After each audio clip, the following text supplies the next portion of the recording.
So hello students, welcome to Nissan Silvitech. I am Ashish Singh, science teacher, and we are going to study about the fourth part of your second chapter, which name is microorganisms. Students, this part is going to be slightly small because only one topic is left for us, and this is nitrogen cycle. We already studied or learned about previous three parts in which we learned about the introduction of microorganisms, types of microorganisms, harmful and friendly use of microorganisms in use as the medical science. This all topics we covered in the previous three parts, and now we are going to study about our fourth part in which we have to study about nitrogen cycle, nitrogen fixation, और more knowledge related to nitrogen. Okay, now आइए start करते हैं अपने इस fourth chapter को, fourth part को. इससे पहले हम लोग अपने पार्ट 3 को पढ़ चुके हैं, इससे पहले हम लोग अपने पार्ट 2 को भी पढ़ चुके हैं, और फिर अपने हम लोग पार्ट 1 को पढ़ चुके हैं. ठीक है, एक छोटा सा आपसे हम रिवीजन दिखाएंगे, एक छोटा सा आपको हम रिव्यू कर देते हैं क्या क्या अभी तक हम लोग पढ़ चुके हैं. तो अभी तक सबसे पहले हम लोग माइक्रो ऑर्गेनिजम्स के इंट्रोडक्शन के बारे में पढ़ चुके हैं. ठीक है, माइक्रो ऑर्गेनिजम्स का इंट्रोडक्शन क्या होता है इसके बारे में हम लोग पढ़ चुके हैं.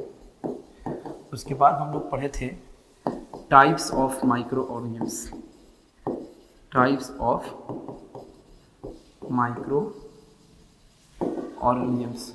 उसके बाद हम लोग बात किए थे friendly use of micro organisms के बारे में. फिर हमने बात किया था harmful effect of micro organisms.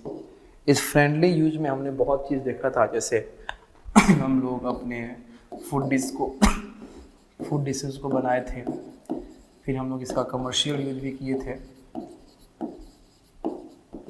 फिर इससे हम लोग अपने एंटीबायोटिक्स को बनाए थे, हम लोग इससे अपने वैक्सीन का फॉर्मेशन किए थे. ये सारी चीज़ें हम लोग पढ़ चुके हैं. ठीक है, और कल यानी कि पिछले हम लोग जो पार्ट 3 है, इस पार्ट 3 में अपने harmful effect of micro organisms के बारे में पढ़े थे, जिसमें हम लोग कम्युनिकेबल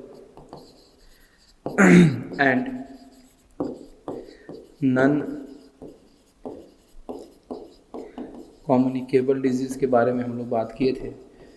फिर हम लोग बात किए थे अपने direct and indirect transmission of disease के बारे में, डायरेक्ट एंड इनडायरेक्ट ट्रांसमिशन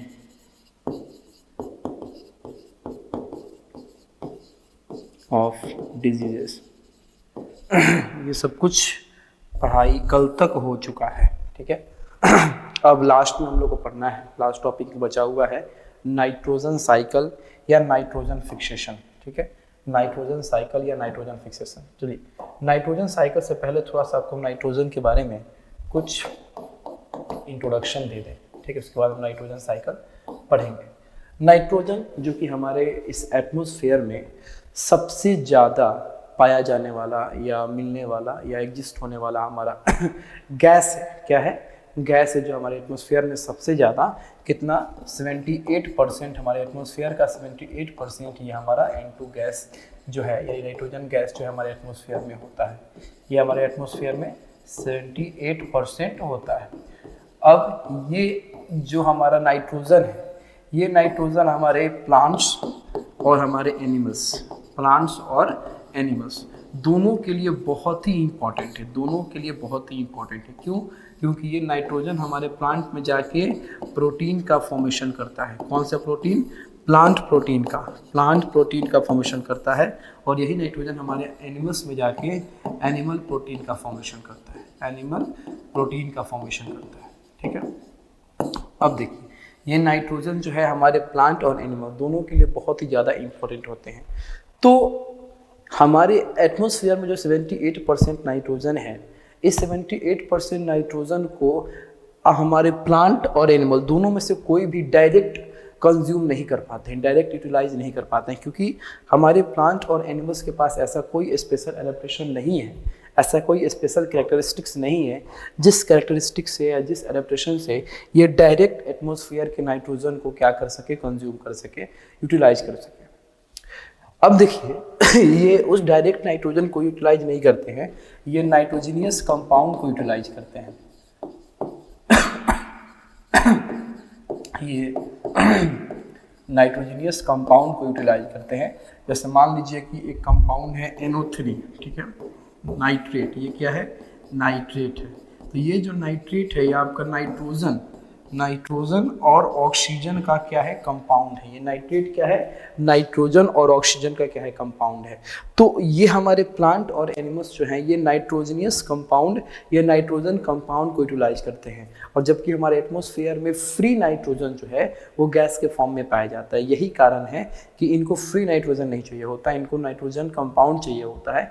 इसीलिए ये हमारे एटमॉस्फेयर के डायरेक्ट हमारे एटमॉस्फेयर से नाइट्रोजन को कंज्यूम नहीं कर पाते हैं, नाइट्रोजन को यूटिलाइज नहीं कर पाते हैं, ठीक है। तो यही से प्रॉब्लम आती है कि कैसे हम इस एटमॉस्फेयर के नाइट्रोजन को अपने सॉइल में फिक्स करें, ताकि हमारे सॉइल में जो प्लांट के रूट हैं वो रूट उस सॉइल में से नाइट्रोजन को क्या कर सके, एब्जॉर्ब कर सके। तो इतना ज़्यादा नाइट्रोजन होने के बावजूद भी, 78% नाइट्रोजन होने के बावजूद भी हमारे प्लांट्स के लिए एक चैलेंज बना रहता है कि हमारे सॉइल में से उनको नाइट्रोजन को क्या करना होता है, एब्जॉर्ब करना होता है, ठीक है। तो अब हमारे एटमॉस्फेयर के नाइट्रोजन को किसी भी मेथड के थ्रू हमारे सॉइल के अंदर कुछ नाइट्रोजनियस कंपाउंड में कन्वर्ट करके फिक्स किया जाता है। This process is called nitrogen fixation. इसी प्रोसेस को हम लोग क्या कहते हैं, नाइट्रोजन फिक्सेशन कहते हैं, ठीक है। क्या होता है नाइट्रोजन फिक्सेशन, कि हमारा एटमॉस्फेयर का जो नाइट्रोजन है, ठीक है, एटमॉस्फेरिक नाइट्रोजन, ये बिल्कुल फ्री होते हैं। ये कैसे होते हैं, बिल्कुल फ्री होते हैं। किस फॉर्म में होते हैं, गैस के फॉर्म में होते हैं, ठीक है। इनको कन्वर्ट करना होता है किसमें, नाइट्रोजनियस कंपाउंड में। इनको कन्वर्ट करना होता है किसमें, नाइट्रोजनियस कंपाउंड में। और ये नाइट्रोजनियस कंपाउंड कहाँ जाते हैं, हमारे सॉइल में फिक्स होते हैं, फिक्स टू सॉइल। अब इस इंटायर प्रोसेस को हम लोग बोलते हैं नाइट्रोजन फिक्सेशन।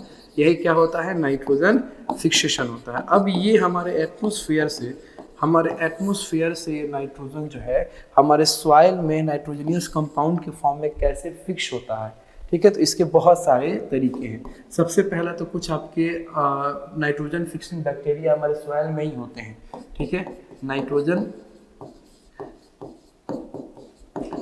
फिक्सिंग बैक्टीरिया, ये उस नाइट्रोजन को फिक्स करते हैं जो कि सॉइल में ही होते हैं, ठीक है। दूसरा राइजोबियम बैक्टीरिया, दूसरा कौन होता है, राइजोबियम बैक्टीरिया। ये कहाँ होता है, ये ल्यूमिनस प्लांट्स के रूट में होता है। ये हमारा जो राइजोबियम बैक्टीरिया है ये ल्यूमिनस प्लांट के रूट नोड्यूल्स में पाया जाता है। उस ल्यूमिनस प्लांट के साथ एक एसोसिएशन में रहता है, एक रिलेशन में रहता है, जिसमें इस राइजोबियम का काम यही होता है कि वो ये हमारे एटमॉस्फेयर से नाइट्रोजन को एब्जॉर्ब करके और सॉइल में उसके कंपाउंड के फॉर्म में क्या करे, फिक्स करे।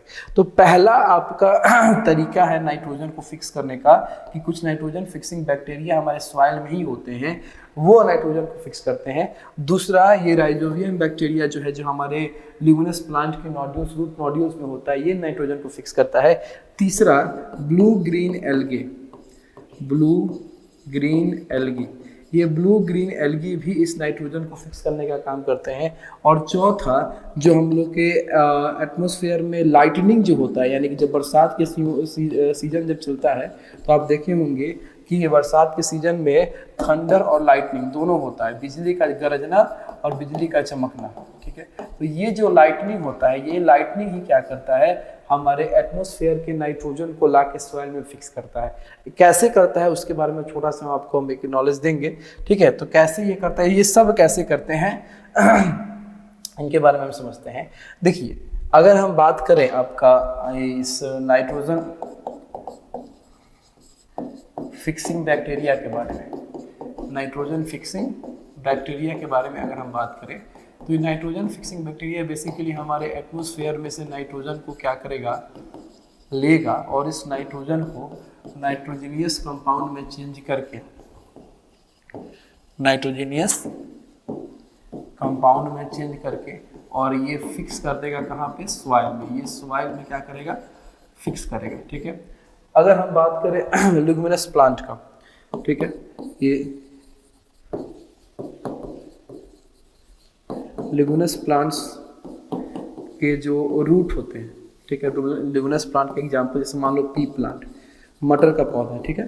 तो लिग्यूमिनस प्लांट के जो रूट होते हैं, इस रूट में जड़ में आपका क्या होता है, राइजोबियम बैक्टीरिया पाया जाता है। क्या पाया जाता है, राइजोबियम बैक्टीरिया। अब ये जो लिग्यूमिनस प्लांट है, ये जो आपका लिग्यूमिनस प्लांट है और ये आपका राइजोबियम बैक्टीरिया है, ये दोनों क्या होते हैं, एक साथ रहते हैं, इसीलिए इनको हम लोग एसोसिएशन बोलते हैं। अब जब एक एसोसिएशन में रहते हैं तो ये दोनों एक दूसरे के डिमांड को पूरा करते हैं। ये दोनों एक दूसरे के डिमांड को पूरा करते हैं। कैसे, जो ये हमारा लिग्यूमिनस प्लांट जो होता है, लिग्यूमिनस पी, मान लीजिए पी प्लांट है, तो पी प्लांट जो होता है इसके पास ग्रीन कलर होते हैं, इनके पास फोटोसिंथेसिस के प्रोसेस को करने की एबिलिटी होती है। तो ये ग्रीन प्लांट क्या करेंगे, यानी कि पी प्लांट क्या करेंगे, ये फोटोसिंथेसिस के प्रोसेस को करके और फूड का फॉर्मेशन करेंगे। किसका फॉर्मेशन करेंगे, फूड का फॉर्मेशन करेंगे, ठीक है, ये फूड का फॉर्मेशन करेंगे। अब ये तो फूड का फॉर्मेशन किए और राइजोबियम बैक्टीरिया के पास एबिलिटी है क्या करने का, नाइट्रोजन को फिक्स करने का। अब ये दोनों एक दूसरे के साथ एसोसिएशन में इसीलिए रहते हैं कि ये पी प्लांट हमारे राइजोबियम बैक्टीरिया को फूड देता है, एनर्जी पहुंचाता है, एनर्जी देता है, फूड देता है, और उसके बदले में राइजोबियम बैक्टीरिया इसको क्या देते हैं, डायरेक्ट इसको तो नहीं देते हैं, वो नाइट्रोजनस कंपाउंड को कहाँ पे फिक्स कर देते हैं, सॉइल में, और सॉइल से ये लोग अपने रूट के माध्यम से उसको क्या करते हैं, एब्जॉर्ब करते हैं, ठीक है। ब्लू ग्रीन एल्गी का भी काम यही है। अब बच्चा हमारा एक चीज जानना है कि लाइटनिंग का, ठीक है, लाइटनिंग का काम क्या है, लाइटनिंग कैसे हमारे एटमॉस्फेयर के नाइट्रोजन को हमारे सॉइल में क्या करता है, फिक्स करता है। देखिए, तो जब भी बरसात का मौसम होता है, जब भी मान लीजिए कि ये बादल है और ये आपका अर्थ है, ये क्या है, आपका अर्थ है, ये अर्थ है, इसके ऊपर आप लोग रह रहे हैं, ठीक है। अब ये क्या है, बीच में ये सब एरिया एटमॉस्फेयर है। अब ये बादल, जब बादल से बादल टकराएगा, जब बादल से बादल टकराएगा, ठीक है, जब बादल से बादल टकराएगा तो क्या उत्पन्न होगा, स्पार्क उत्पन्न होगा, ठीक है, स्पार्क। ये मान लो स्पार्क उत्पन्न हो रहा है, ये आपका क्या है, स्पार्क है, ठीक है, ये लाइटनिंग है। ये एटमॉस्फेयर हो गया, ये क्लाउड्स है, ठीक है, ये क्या हो गया, क्लाउड्स, ये अर्थ, और ये क्या है, स्पार्क, यानी कि लाइटनिंग है। अब जब ये आपका बादल से बादल टकराएगा, बहुत ज़्यादा ह्यूज अमाउंट में लाइटनिंग प्रोड्यूस होगा, तो ये लाइटनिंग इस बीच के एटमॉस्फेयर के टेम्परेचर को क्या करेगा, बढ़ा देगा।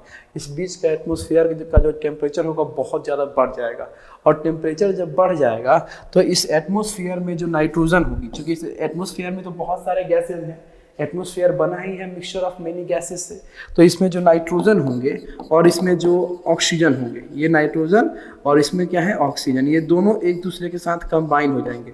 ये दोनों एक दूसरे के साथ कंबाइन होकर क्या बनाएंगे, नाइट्रेट बनाएंगे। क्या बनाएंगे, नाइट्रेट, जिसको हम लोग बोलते हैं NO3। क्या बोलते हैं, NO3, यानी नाइट्रोजन और ऑक्सीजन का एक कंपाउंड। तो जब ये लाइटनिंग हमारा होगा तो ये लाइटनिंग क्या करेगा, बेसिकली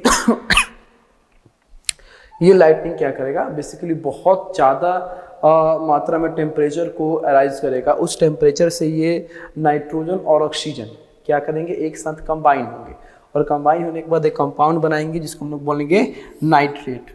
और जब बारिश होगा तो बारिश क्या करेगा, इस नाइट्रेट को अपने साथ लेके और हमारे ये अर्थ पे आएगा, और अर्थ पे लाने के बाद इस नाइट्रेट को हमारे सॉइल में क्या कर देगा, फिक्स कर देगा, हमारे सॉइल में क्या कर देगा, फिक्स कर देगा। और इस तरीके से ये नाइट्रोजन का फिक्सिंग होता है आपका किसके हेल्प से, लाइटनिंग के हेल्प से। ठीक है, तो ये कुछ आपको हम नाइट्रोजन फिक्सेशन या नाइट्रोजन के इंट्रोडक्शन के बारे में बताएं। ठीक है, अब हम लोग चलते हैं अपने कंटेंट पे। ठीक है, तो हम समझते हैं हम लोग का अपना पहला आज का कंटेंट क्या है, तो नाइट्रोजन साइकिल है। हम लोग नाइट्रोजन साइकिल के बारे में पढ़ने जा रहे हैं। तो नाइट्रोजन साइकिल होता क्या है, तो basically nitrogen cycle is a cyclic process by which nitrogen is fixed used by plants and animals and then return to the atmosphere is called nitrogen cycle. Nitrogen cycle एक आपका ऐसा cyclic process है जिस cyclic process में हमारा nitrogen soil में fix भी होता है, देन वो आपका नाइट्रोजन या नाइट्रोजनियस कंपाउंड सॉइल में फिक्स होने के बाद ये हमारे प्लांट्स के द्वारा अपने रूट के थ्रू एब्जॉर्ब किया जाता है। फिर उस प्लांट को कोई और एनिमल खाता है तो नाइट्रोजन उसके अंदर जाता है, उस एनिमल को कोई और एनिमल खाएगा तो फिर उसके अंदर जाता है, ये फिर दोबारा वो नाइट्रोजन फिर से एटमॉस्फेयर में हमारा आ जाता है। तो नाइट्रोजन एटमॉस्फेयर से निकला और दोबारा फिर एटमॉस्फेयर में आ जाए, इस कंप्लीट साइकिल को हम क्या कहते हैं, नाइट्रोजन साइकिल कहते हैं। क्या कहते हैं, नाइट्रोजन साइकिल कहते हैं।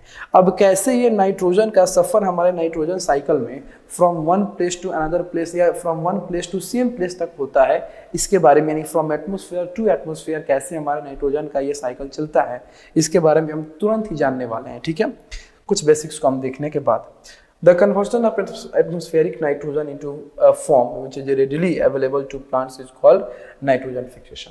यानी कि हमारे एटमॉस्फेयर का जो नाइट्रोजन हमारा कन्वर्जन है हमारे एटमॉस्फेयर के नाइट्रोजन का एक ऐसे फॉर्म में जिस फॉर्म में हमारा प्लांट उसको एब्जॉर्ब कर सके, इसी प्रोसेस को हम क्या कहते हैं, नाइट्रोजन फिक्सेशन कहते हैं। तब से ये सारी चर्चाएं जो हैं उसी पे हो रही थी, ये सारी चर्चाएं जो हैं यहाँ से लेके ये सब कुछ ये नाइट्रोजन फिक्सेशन पे हम लोग बारे में नाइट्रोजन फिक्सेशन के बारे में ही पढ़ रहे थे। ठीक है, आइए हम फिर से आते हैं अपने इस टॉपिक पे। अब हम यहाँ पे एक चार्ट दिया गया है, इस चार्ट के थ्रू आपको बहुत अच्छे तरीके से समझाएंगे कि नाइट्रोजन फिक्सेशन जो है वो होता क्या है। ठीक है, अब देखिए सबसे पहले आप यहाँ समझिए कि N2 इन द एटमॉस्फेयर, ये नाइट्रोजन हमारे एटमॉस्फेयर में है। ठीक है, कोई दिक्कत, ये नाइट्रोजन हमारे एटमॉस्फेयर में है। अब इस नाइट्रोजन को कुछ बैक्टीरिया के द्वारा, नाइट्रोजन फिक्सिंग बैक्टीरिया के द्वारा इसको सॉइल में क्या किया जा रहा है, फिक्स किया जा रहा है। ठीक है, सॉइल में फिक्स किया जा रहा है और इस सॉइल में से ये हमारे प्लांट के रूट में जा रहे हैं। ठीक है, ये हमारे NH3 यानी नाइट्रोजन और हाइड्रोजन का एक कंपाउंड एक बन रहा है। ठीक है, जिसको हम लोग अमोनिया के नाम से भी जानते हैं। तो ये आपका क्या होता है, सॉइल में फिक्स होता है। ये हमारा क्या हुआ, सॉइल में फिक्स हुआ। अब समझिए ये NH3, फिर ये आपका NH3 जो है ये नाइट्रीफाइंग बैक्टीरिया के द्वारा NH3 जो कि अमोनिया है, NH3 जो कि अमोनिया है, ये अमोनिया अब आपका बैक्टीरिया के द्वारा नाइट्रेट में चेंज किया जा रहा है। इस प्रोसेस को हम नाइट्रिफिकेशन बोलेंगे। क्या बोलेंगे, नाइट्रिफिकेशन। ठीक है, फिर ये NO2 जो है फिर आपका चेंज किया जा रहा है NO3 में, किसके द्वारा, नाइट्रीफाइंग बैक्टीरिया के द्वारा। ये भी क्या कहलाएगा, नाइट्रिफिकेशन ही प्रोसेस कहलाएगा। उसके बाद ये NO3 में से आपका फिर से N अलग निकल जाएगा, O3 अलग निकल जाएगा और दोबारा ये हमारे नाइट्रोजन जो है ये हमारे एटमॉस्फेयर में डाल दिए जाएंगे। ठीक है, देखिए यहाँ पे बहुत सारा आपका कंपाउंड जो कि हमको बताने में भी दिक्कत हो रहा है क्योंकि आप लोग समझ नहीं पाओगे, क्योंकि NH4 NO2 NH3, क्योंकि आप अभी स्टेट के विद्यार्थी हो। तो ये क्या होता है, अगर आप 9th-10th में रहते तो इसको बहुत अच्छे तरीके से हम समझाते, तो इसको और सिंपल तरीका से हम आपको बताते हैं नाइट्रोजन फिक्सेशन है क्या। तो बेसिकली आप समझिए कि ये नाइट्रोजन जो है अभी हमारे कहाँ है, एटमॉस्फेयर में है। नाइट्रोजन हमारे एटमॉस्फेयर में है। लेट्स सपोज अब इस नाइट्रोजन को हम लोग अपने एटमॉस्फेयर से अपने सॉइल में फिक्स कर दिए। ये सॉइल में फिक्स कर दिए किसके द्वारा, नाइट्रोजन फिक्सिंग बैक्टीरिया के द्वारा। ठीक है, अब चलिए इस सॉइल में से आपका प्लांट क्या करेगा, इस नाइट्रोजन को एब्जॉर्ब करेगा। ये आपका कहाँ चला गया, नाइट्रोजन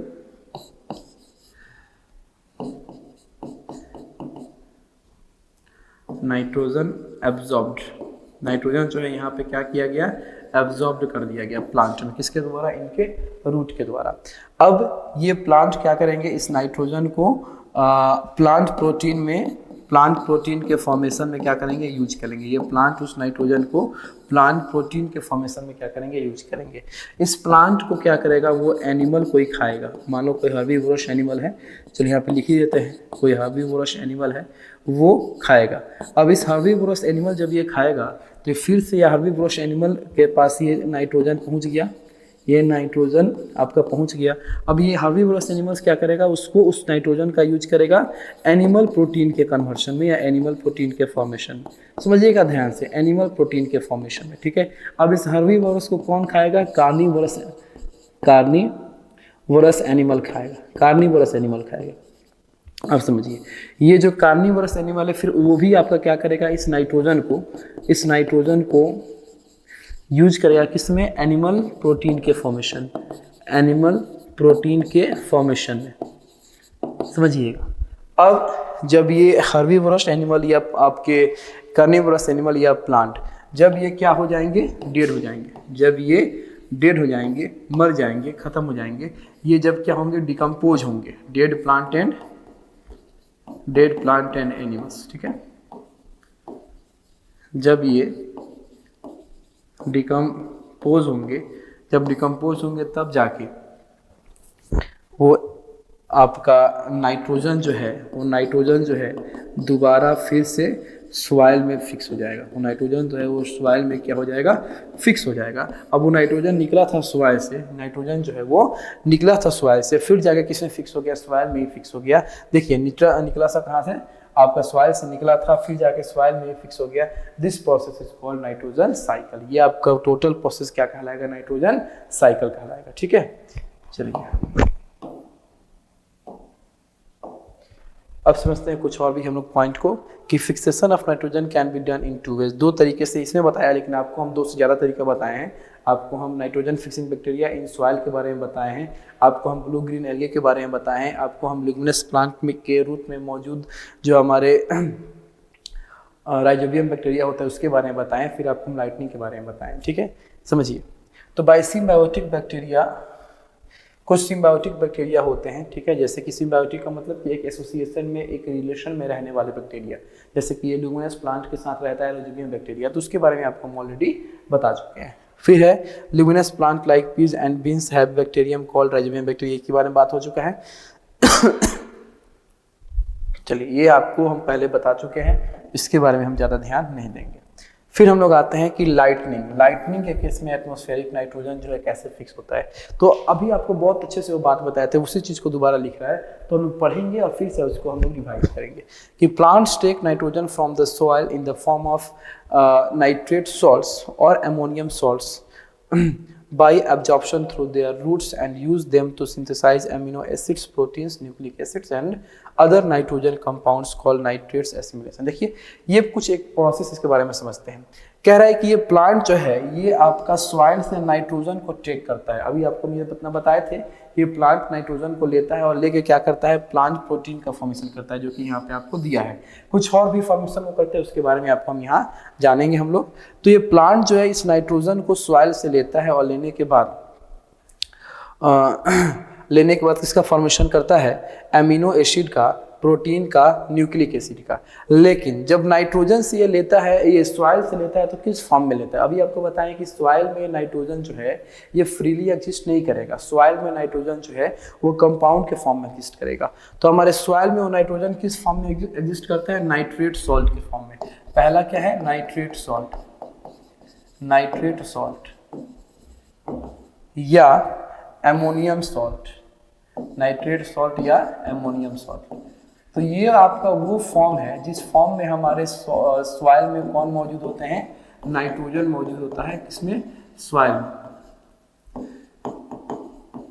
में हमारा नाइट्रोजन मौजूद होता है इसी फॉर्म में, नाइट्रेट सॉल्ट के फॉर्म में और एमोनियम सॉल्ट के फॉर्म में।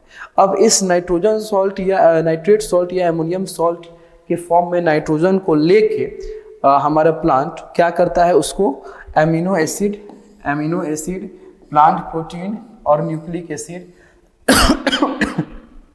का फॉर्मेशन करता है और इसी प्रोसेस को हम लोग नाइट्रेट्स एसिमिलेशन के नाम से जानते हैं, नाइट्रेट्स एसिमिलेशन के नाम से जानते हैं। दूसरा point, the process of conversion of nitrogenous compound into ammonia is called ammonification. ठीक है, नाम याद रखिएगा प्रोसेस का, एमोनिफिकेशन। एमोनिफिकेशन में फर्स्ट वर्ड एमोनिया है, इसका मतलब कि कैसे इसको याद रखेंगे, तो एमोनिफिकेशन इज एक ऐसा प्रोसेस है जिस प्रोसेस में नाइट्रोजन का यूज किया जाता है, नाइट्रोजन को कन्वर्ट किया जाता है या नाइट्रोजनियस कंपाउंड को कन्वर्ट किया जाता है किसमें, एमोनिया में। तो नाइट्रोजनियस कंपाउंड को एमोनिया में कन्वर्ट करने के प्रोसेस को हम लोग क्या कहते हैं, एमोनिफिकेशन कहते हैं। ठीक है, आगे बढ़ते हैं। The process of converting ammonia into nitrate is called nitrification. अब एमोनिया को नाइट्रेट में कन्वर्ट करना, एमोनिया को नाइट्रेट में कन्वर्ट करना, इसको हम लोग नाइट्रिफिकेशन कहेंगे। क्या बोलेंगे, nitrification. The conversion of nitrate to free molecule nitrogen are called denitrification. ठीक है, 3 प्रोसेस है बाबू 3 प्रोसेस है, समझिएगा। सबसे पहला प्रोसेस है आपका कि जो हमारे नाइट्रोजनियस कंपाउंड है, इस नाइट्रोजनियस कंपाउंड को किसमें चेंज करना, एमोनिया में। ठीक है, तो नाइट्रोजनियस कंपाउंड को एमोनिया में चेंज करना, इस प्रोसेस को हम लोग क्या कहते हैं, एमोनिफिकेशन कहते हैं, एमोनिफिकेशन। चलिए अब दूसरा, इस एमोनिया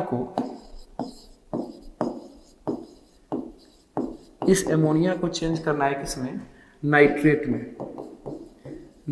में। तो अमोनिया को नाइट्रेट में चेंज करना, इस प्रोसेस को हम लोग बोलेंगे नाइट्रिफिकेशन। क्या बोलेंगे, नाइट्रिफिकेशन। अब तीसरा, ये जो नाइट्रेट है, ये नाइट्रेट अब चेंज होगा किसमें, फ्री मॉलिक्यूल्स ऑफ नाइट्रोजन में। तो जब नाइट्रेट चेंज होगा फ्री मॉलिक्यूल्स ऑफ नाइट्रोजन में, then this process is called denitrification. ये आपका हो गया डीनाइट्रिफिकेशन, यानी एक ऐसा प्रोसेस जिसमें नाइट्रोजन हमारा बिल्कुल अलग निकल जाए, इसको हम लोग क्या बोलेंगे, डीनाइट्रिफिकेशन।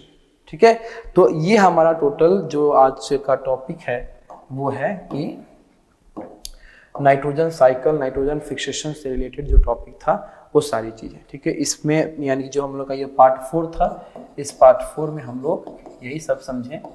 ठीक है, इस पार्ट 4 में हमने समझा कि नाइट्रोजन का इंट्रोडक्शन, नाइट्रोजन बेसिकली होता क्या है, फिर नाइट्रोजन फिक्सेशन क्या होता है,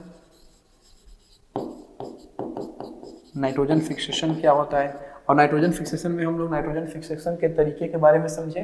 कौन कौन सा तरीका था बाबू, तो नाइट्रोजन फिक्सेशन में सबसे पहला तरीका था नाइट्रोजन फिक्सिंग बैक्टीरिया, जो कि एक स्पेशल बैक्टीरिया है, नाइट्रोजन फिक्सिंग बैक्टीरिया, जो कहाँ पे पाए जाते हैं, हमारे सॉइल में ही पाए जाते हैं, इन सॉइल। ठीक है, दूसरा है लिग्मिनस प्लांट यानी कि rhizobium bacteria, rhizobium bacteria present in roots of leguminous plant।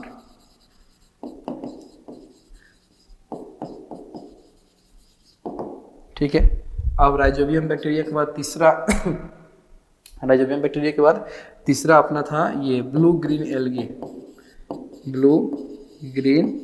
Algae, उसके बाद था लाइटनिंग। ये आपके 4 मेथड से किस चीज़ के लिए, हमारे नाइट्रोजन को फिक्स करने के लिए। उसके बाद हम लोग पढ़े थे किसके बारे में, उसके बाद हम लोग पढ़े थे अपने नाइट्रोजन साइकिल के बारे में, जिस नाइट्रोजन साइकिल में हम लोग 3 इम्पॉर्टेंट प्रोसेस के बारे में सीखे थे। सबसे पहला आपका जो प्रोसेस था वो था एमोनिफिकेशन। ठीक है, एमोनिफिकेशन। दूसरा प्रोसेस था नाइट्रिफिकेशन। तीसरा प्रोसेस है डीनाइट्रिफिकेशन। ठीक है, तो यहाँ से हम लोग आज अपने पार्ट 4 में क्या किए हैं, पढ़ाई की है। ठीक है, अब यहाँ पे हम लोग का जो चैप्टर है माइक्रो ऑर्गेनिजम्स, इसके कंसेप्ट यहाँ पे आके ख़त्म होते हैं। ठीक है, तो आज थोड़ा सा ये शॉर्ट वीडियो रहा, थोड़ा छोटा वीडियो रहा। आमतौर पे जो नॉर्मल वीडियोज़ आते हैं उनके कंपेयर में कोई दिक्कत नहीं है, क्योंकि आपको एक ही टॉपिक बाकी था, इसीलिए छोटा सा वीडियो पढ़। नेक्स्ट हम लोग जब आपसे मिलते हैं अपने चैप्टर 3 के फर्स्ट पार्ट को लेके बहुत अच्छे एनर्जी के साथ, बहुत अच्छे कंसेप्ट के साथ। तब तक के लिए थैंक यू और मन लगा के पढ़ाई कीजिए।